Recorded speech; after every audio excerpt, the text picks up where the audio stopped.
Before our story begins, settle into a comfortable position and allow the quiet of the evening to surround you. Tonight, we return to the softly lit rooms of Baker Street, where a curious visitor is about to bring Sherlock Holmes a mystery involving an old house, a hidden truth, and a clock that always stops at midnight. It was during the late autumn of 1889 that Sherlock Holmes and I became involved in one of the quietest and yet most curious cases of our long friendship.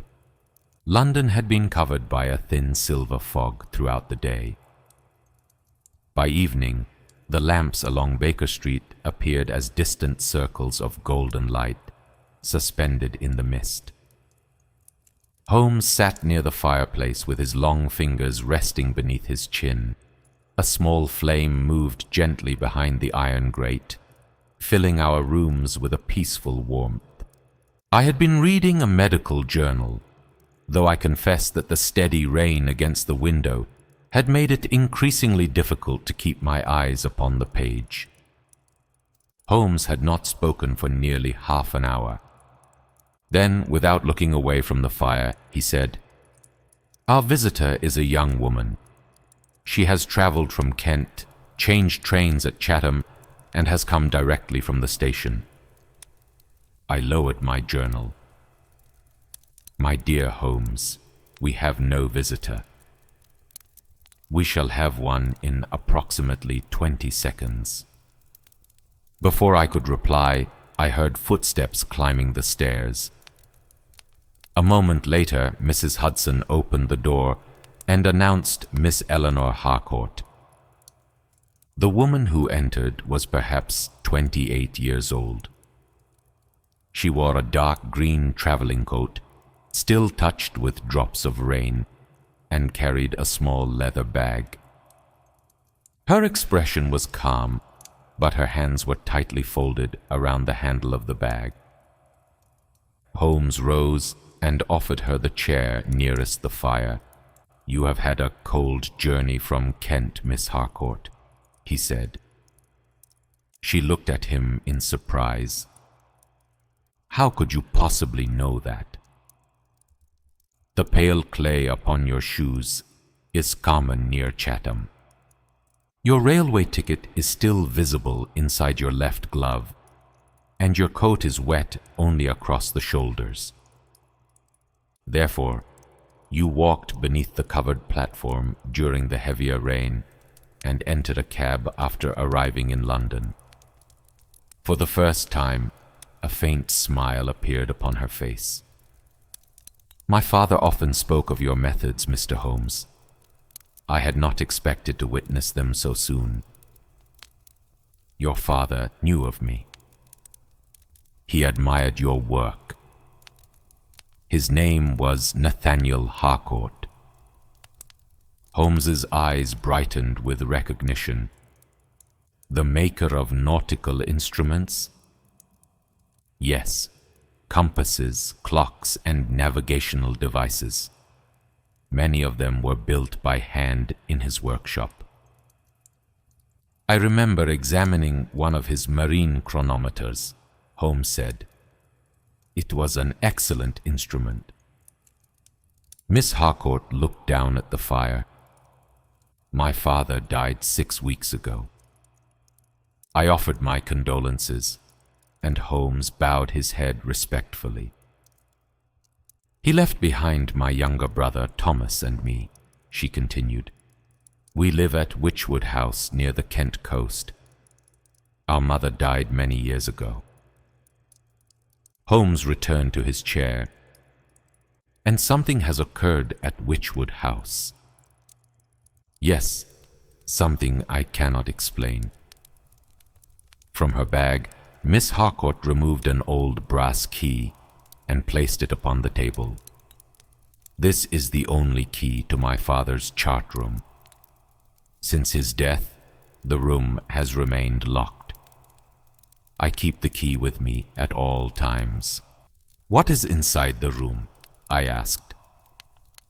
"Books, maps, several of my father's instruments, and a tall clock that he built when he was a young man.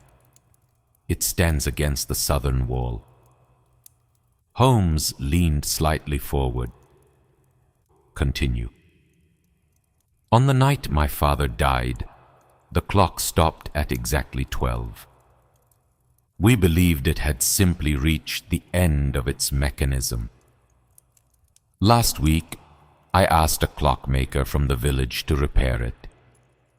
He examined every part and assured me that nothing was broken. And after he repaired it, the clock ran perfectly during the day. I locked the chart room that evening. The next morning, when I opened the door, the clock had stopped again. At what time? Midnight. The rain whispered softly against our window. Miss Harcourt continued. The clockmaker returned and inspected it once more. He found no fault. He restarted it, and I locked the room again.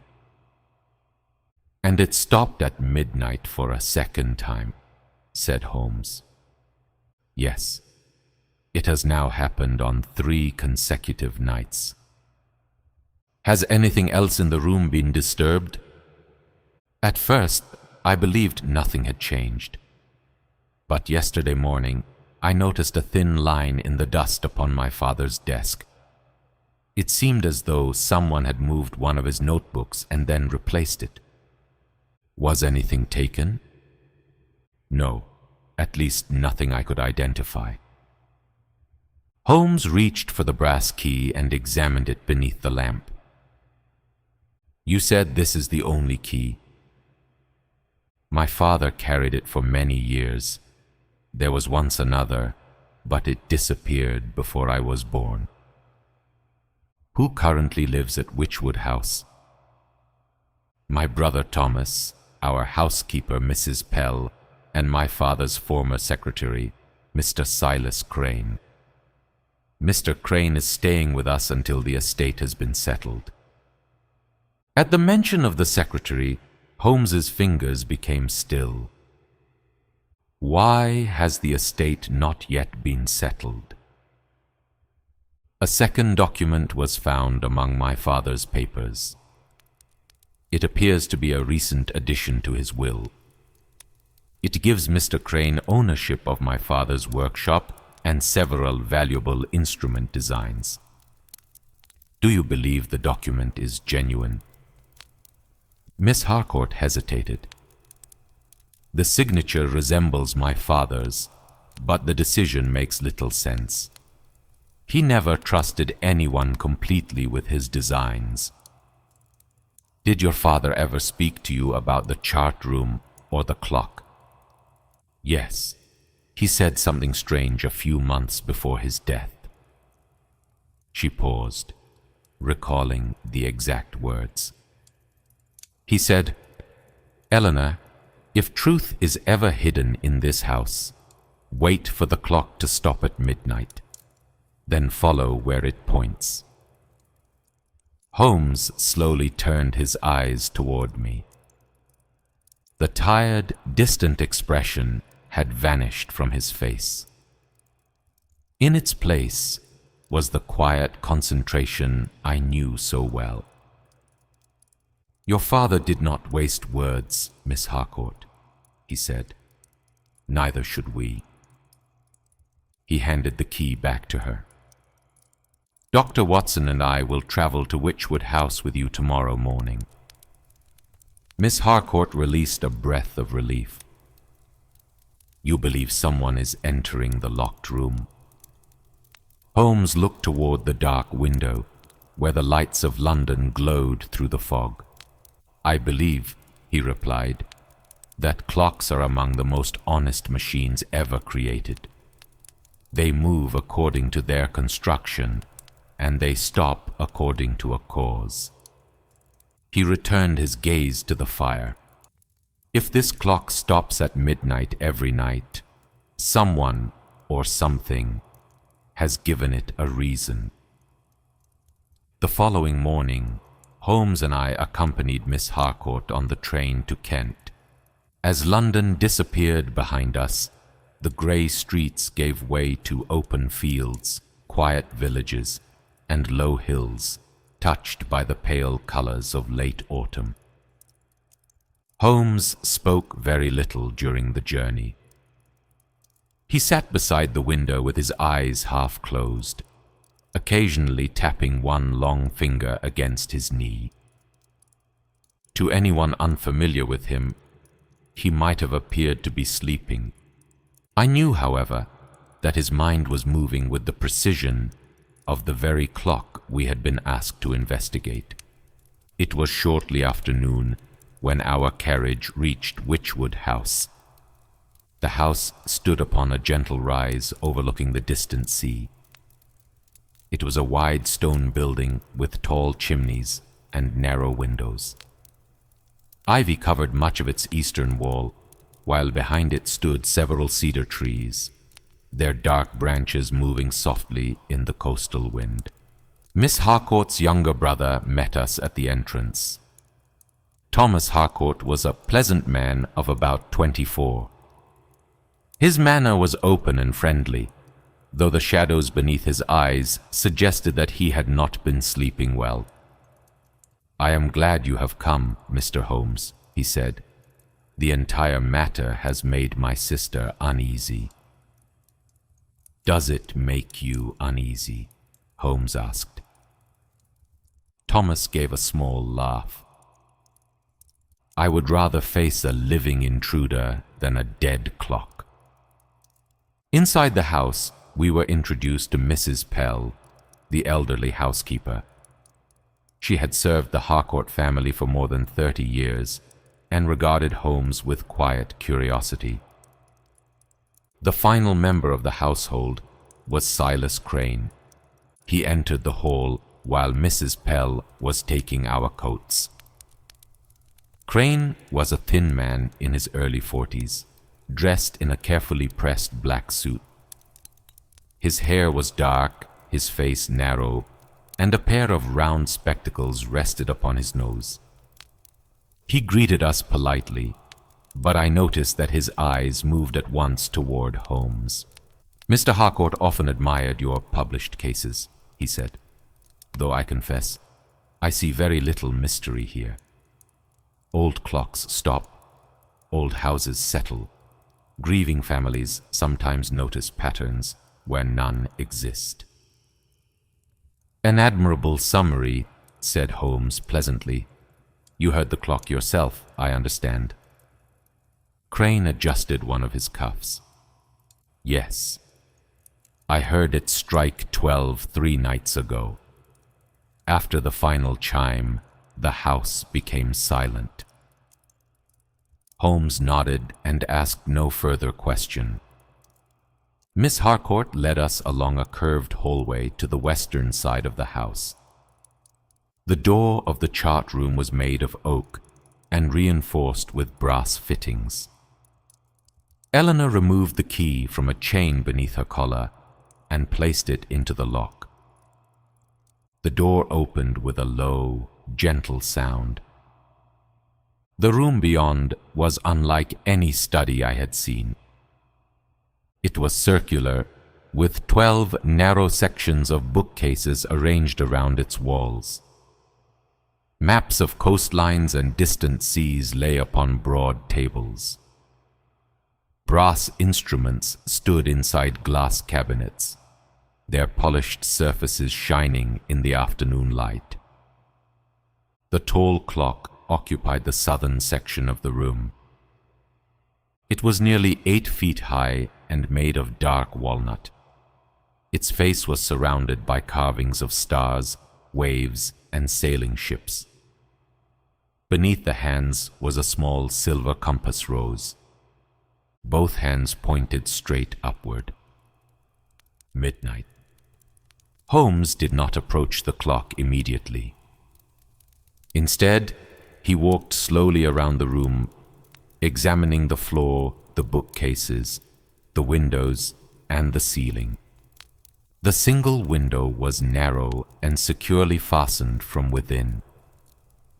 A fine layer of dust rested upon the sill without any mark upon it. Holmes knelt beside the door and examined the lock. "There are no scratches," I said. "Exactly, Watson. No tool has been used upon it." "So the door was not opened?" "I said only that the lock was not forced." He crossed to the clock. The pendulum hung motionless behind a glass panel. Holmes opened the narrow door and studied the mechanism without touching it. "Was the striking mechanism repaired as well?" he asked. "No," said Eleanor. "My mother disliked the sound at night. Father covered the bell with felt many years ago. The clock has not chimed since I was a child." For a brief moment, Holmes looked toward Silas Crane. The secretary's expression did not change. Holmes bent closer to the lower portion of the clock. With a small magnifying lens, he examined the wooden floor. "What do you see?" I asked. "A trace of black grease and a small piece of cedar." "From the clock?" "The clock contains walnut, oak, brass, and steel. No cedar." He moved his hand near the edge of the clock case. "There is also a current of cold air." Thomas stepped forward. "A draft from inside the wall?" "Perhaps." With Eleanor's permission, Holmes gently pulled the clock several inches away from the wall. Behind it, the wallpaper appeared dark with age. At first I saw nothing unusual. Then Holmes pointed toward a narrow vertical line in the wooden paneling. "A concealed opening," I said. "Once concealed," Holmes corrected. "It has been opened recently." The edge of the panel held a faint mark of fresh wax. Near the floor, several tiny flakes of black material rested in the dust. Holmes collected them in a small envelope. "Graphite," he said. "Someone wished the old hinges to move without making a sound." Thomas stared at the wall. "But where does it lead?" "That is one of several questions we must answer." We continued our examination of the room. The 12 bookcases were numbered with small brass plates. Number 1 stood immediately to the left of the door. The numbers continued around the circular room until they reached number 12, directly opposite the clock upon the northern wall. The 12th bookcase held a collection of large blue volumes titled Coastal Surveys of the British Isles. Holmes ran one finger lightly across their spines. The dust upon the first 11 volumes was smooth and even. The 12th volume was clean. "This book has been handled," I said, repeatedly. He removed it from the shelf. Behind it, the wooden backing appeared solid. Holmes replaced the book and returned his attention to the clock. The small compass rose beneath its face interested him greatly. He studied it from several angles, then stood in the center of the room and looked from the clock toward the northern bookcase. "At midnight, both hands point to 12, I said, "and bookcase 12 stands directly to the north." Holmes smiled faintly. "Our clock may be more than a machine for measuring time, Watson." He turned to Eleanor. "Did your father design this room?" "Yes. He said a chart room should be constructed like a compass." Holmes walked once more around the circular wall. "When the clock stops at midnight, follow where it points," he murmured. "Your father's words were instructions." Silas Crane cleared his throat. "If something is hidden here, why not simply search the northern bookcase?" "Because," Holmes replied, "we do not yet know whether we are searching for an object, an opening, or a trap intended for the wrong person." Crane looked away. Holmes calmly placed his hands behind his back. "For now, we shall leave everything exactly as we found it." As the others walked toward the door, Holmes remained beside the clock. He watched Silas Crane cross the room. A faint line of gray dust marked the secretary's right shoulder. Holmes said nothing, but as we entered the hallway, he leaned close to me. "We shall spend tonight inside the chart room, Watson. Do you expect another visitor?" "Oh, yes." Holmes glanced back at the stopped clock. "And unless I am greatly mistaken, he will arrive a few moments before midnight." The afternoon passed quietly at Wychwood House. Holmes asked Mrs. Pell several questions about the history of the building. He learned that the western wing had once contained a network of narrow service passages. Most had been sealed during renovations nearly 30 years earlier. One passage, however, had never been located. It was called the 13th Passage, Mrs. Pell explained as she poured tea in the parlor. Not because there were 12 others, but because old Mr. Harcourt enjoyed giving mysterious names to ordinary things. "Where did it begin?" Holmes asked. No one knew. Mr. Harcourt used it when he was a boy. He would disappear from the library and emerge somewhere on the upper floor. And Mr. Crane knows the history of the house. He organized all of Mr. Harcourt's family papers. He knows more about this house than anyone. Later, Holmes and I walked through the garden. The air smelled of wet earth and cedar. Beyond the trees, the sea appeared as a narrow gray line beneath the evening sky. Near the western wall, Holmes stopped beside an old stone ventilation opening. It had been partly hidden by ivy. The soil beneath it held the impression of a narrow shoe. Holmes measured it with his pocket ruler. "Silas Crane," I asked. "The size is correct. More important, the heel has a small triangular cut. We shall compare it when the opportunity arises." When we returned to the house, Holmes requested that the clockmaker's written report be brought to him. The report stated that the clock was in excellent condition. Its weights, gears, escapement, and pendulum had all been examined. There was no mechanical reason for it to stop. Holmes folded the paper. "A perfect clock that stops at a perfect time," he said. "That is not a failure. It is an appointment." At 11 o'clock that night, Eleanor locked the chart room as usual. What Silas Crane did not know was that Holmes and I were already inside. Thomas had joined us despite Holmes's suggestion that he remain in his room. We concealed ourselves behind a heavy curtain in a shallow alcove near the eastern wall. The lamps had been extinguished.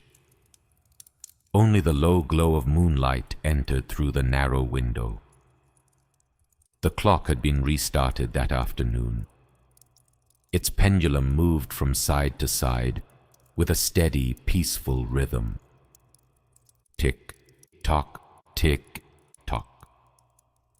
The sound filled the circular room, calm and unchanging.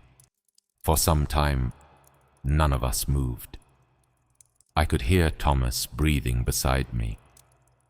Though he tried to remain still, the fabric of his coat occasionally brushed against the wall. Holmes stood like a shadow, his face turned toward the clock. At midnight, a faint sound came from behind the southern wall. It was so soft that I might have mistaken it for the movement of a mouse. Holmes raised one hand. A thin line of darkness appeared behind the clock. The hidden panel was opening. Slowly, silently, the clock moved forward by less than an inch. A gloved hand emerged from behind it. The fingers reached through the opening and caught the pendulum. The clock stopped. I took out my watch. It was exactly midnight. The panel widened and a man stepped into the room. Silas Crane carried a shaded lantern in one hand and a small leather case in the other. He closed the panel behind him, then knelt beside the clock. For several minutes, he worked in silence. He removed the lower panel, examined the weights, and pressed upon several of the carved decorations. He then opened his leather case and withdrew a small screwdriver. Holmes stepped from behind the curtain. "You will not find it inside the clock, Mr. Crane." The secretary turned so sharply that his lantern nearly fell. Thomas pulled aside the curtain while I moved toward the door. Crane stared at us. "You have no right to hide in this room." "A curious objection," said Holmes, "from a man who entered through a concealed passage." Crane recovered some of his composure. "I heard a noise. I came to investigate." "Through a passage you claimed not to know existed." Crane's eyes moved toward the clock. Holmes continued in a quiet voice. "You discovered the 13th passage among Mr. Harcourt's papers. It begins behind a cabinet in the old library, passes through the western wall, and ends behind this clock. That proves nothing. It proves how you entered a locked room. The graphite upon the hinges matches the flakes found upon your right cuff. The cedar dust upon your shoulder came from the unfinished beams inside the passage. Your shoe matches the print beneath the ventilation opening." Crane removed his spectacles and slowly wiped them with a handkerchief. "You still cannot prove I stopped the clock before tonight. You proved it yourself this afternoon." Crane looked up. "You told us that you heard the clock strike 12 3 nights ago. But this clock has been silent for more than 20 years. Its bell is covered in felt, and the striking lever has been disconnected." For the first time, the secretary's calm expression failed. Thomas stepped toward him. "Why have you been coming here?" Crane closed his leather case. "Your father hid something in this room." "What?" "A record. A ledger, perhaps. He became suspicious of me during the final months of his life." "Was he right to be suspicious?" Eleanor asked from the doorway. We turned. She stood just outside the room with Mrs. Pell behind her. Holmes had asked them to remain upstairs, but the sound of voices had brought them down. Crane lowered his eyes. "I managed the workshop accounts," he said. "Your father was a brilliant man, but he understood very little about business.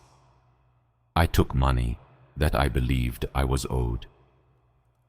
And the addition to his will? Eleanor asked. Crane did not answer. Holmes answered for him. Forged. The word rested heavily in the quiet room. Crane walked toward the northern bookcase. I knew he had discovered what I had done. Before he died, I heard him tell Eleanor that the truth could be found when the clock stopped at midnight. I believed he had hidden the evidence inside the clock. So you stopped it every night, I said. I thought some mechanism would open. A spring, a concealed drawer, anything. I searched every part I could reach.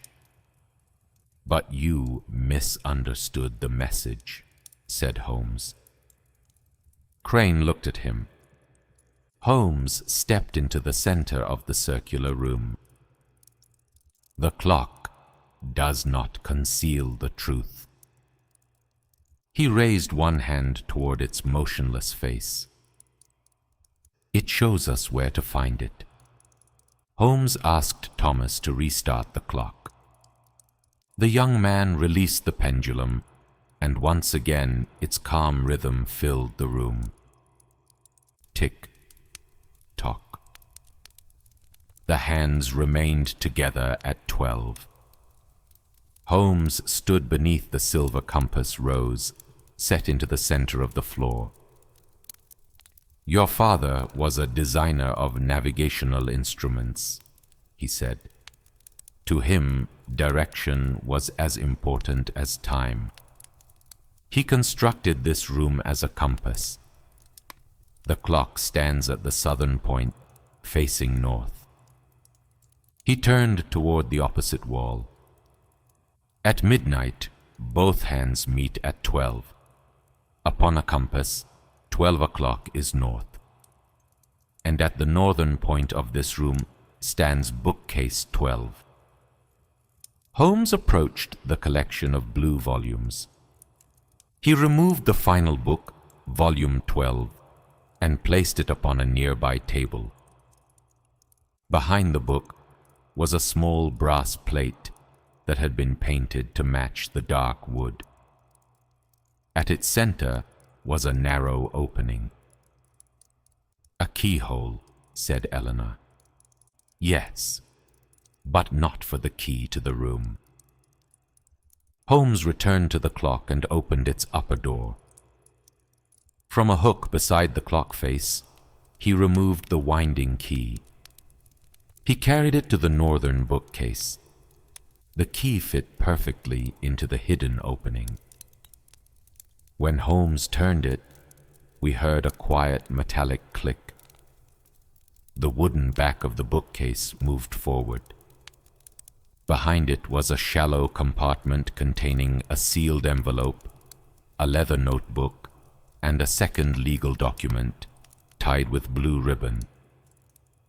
Eleanor covered her mouth with one hand. Holmes removed the items and placed them carefully upon the table. The envelope was addressed to Eleanor and Thomas Harcourt. Eleanor opened it. Inside was a letter written in her father's hand. My dear children, if you are reading this, then you have followed the clock and understood the lesson I tried to teach you. Time often reveals what people attempt to hide. Yet truth does not always appear by itself. Sometimes one must know where to look. I have discovered serious errors in the workshop accounts. I have also learned that someone has attempted to copy my signature and gain ownership of designs that belong to our family. The notebook beside this letter contains the necessary records. The document tied in blue is my final and only lawful will. Trust one another. The house, the workshop, and everything I created are to be shared equally between you. Your loving father, Nathaniel Harcourt. For several moments, the only sound was the movement of the clock. Eleanor handed the letter to her brother. Thomas read it in silence, then placed one arm gently around her shoulders. Holmes opened the leather notebook. Its pages contained dates, payments, altered accounts, and examples of Nathaniel Harcourt's genuine signature. The differences between those signatures and the signature upon Crane's document were small, but clear. The secretary seemed to become smaller as Holmes turned each page. "You knew this notebook existed," I said. "I suspected it," Crane replied. "I searched Harcourt's desk after his death, but found nothing. Then I remembered what he had told Eleanor about the clock. Yet the clock had already stopped upon the night of his death," said Holmes. Crane looked toward it. "Yes, that was what made me believe the evidence must be inside it." Holmes shook his head. "The clock stopped that night because it had not been wound. A natural event gave meaning to Mr. Harcourt's instructions. Your later attempts to repeat it were unnecessary." Crane sat in one of the chairs beside the map table. "What will happen now?" "The matter will be placed before the proper authorities," Holmes replied. "The Harcourt family will decide how they wish to proceed concerning the missing money. The forged will, however, is no longer of any value." Crane offered no resistance.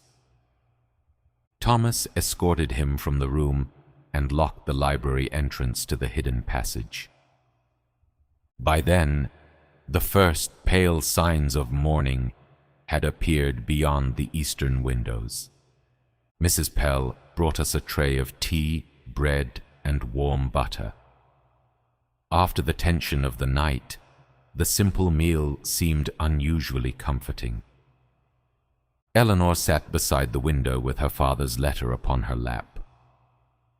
"I still do not understand one thing, Mr. Holmes," she said. "How did you know Mr. Crane would return tonight?" "Because he was running out of time," Holmes replied. "The family lawyer was expected tomorrow. Once the estate was examined, the chart room and its contents might be removed or catalogued. Mr. Crane needed to find the evidence before then. And the grey dust upon his shoulder. Cedar dust from the passage. The hidden beams have never been finished or painted. Anyone moving through that narrow space would brush against them." Thomas smiled. "I suppose the stop clock told you everything." "No," said Holmes. "The clock told me very little. Mr. Crane told me far more." "How?" "A guilty man often prepares his explanation before he knows which questions will be asked. Mr. Crane wished us to believe he had heard the clock strike 12. By offering that unnecessary detail, he placed himself too close to an event he claimed to know nothing about." Holmes poured another cup of tea. "There was also the matter of the graphite, the cold draft behind the clock, the recently handled book, and your father's unusual choice of words." Eleanor looked toward the northern bookcase. "Follow where it points." "Precisely. Had he said, 'Look inside the clock,' the message would have been obvious. Instead, he asked you to follow a direction." The clock continued to move steadily. Its hands had now passed beyond midnight and were beginning their slow journey toward morning. We returned to London later that day. The rain had ended, and a calm evening had settled over Baker Street. Holmes took his familiar chair near the fireplace, while I sat across from him with my notebook. Upon the mantel stood our own small clock. I found myself listening to its quiet rhythm. Tick, tock. "You are thinking about Wychwood House," Holmes said without opening his eyes. I was thinking about Nathaniel Harcourt. He trusted that his children would eventually understand his message. "He trusted their patience," Holmes replied. "That is rarer and often more valuable." And if the clock had never stopped? Holmes opened one eye. "All clocks stop eventually, Watson. The wise man simply decides what their silence will mean." He closed his eyes once more. Outside, the distant wheels of a carriage passed along Baker Street. The fire settled softly in the grate, and the lamps of London shone through the thinning mist. For the remainder of that peaceful evening, neither of us spoke. The little clock upon the mantel continued its steady movement through the quiet room, counting each second faithfully, as though reminding us that time may conceal a secret for a while, but it cannot keep one forever.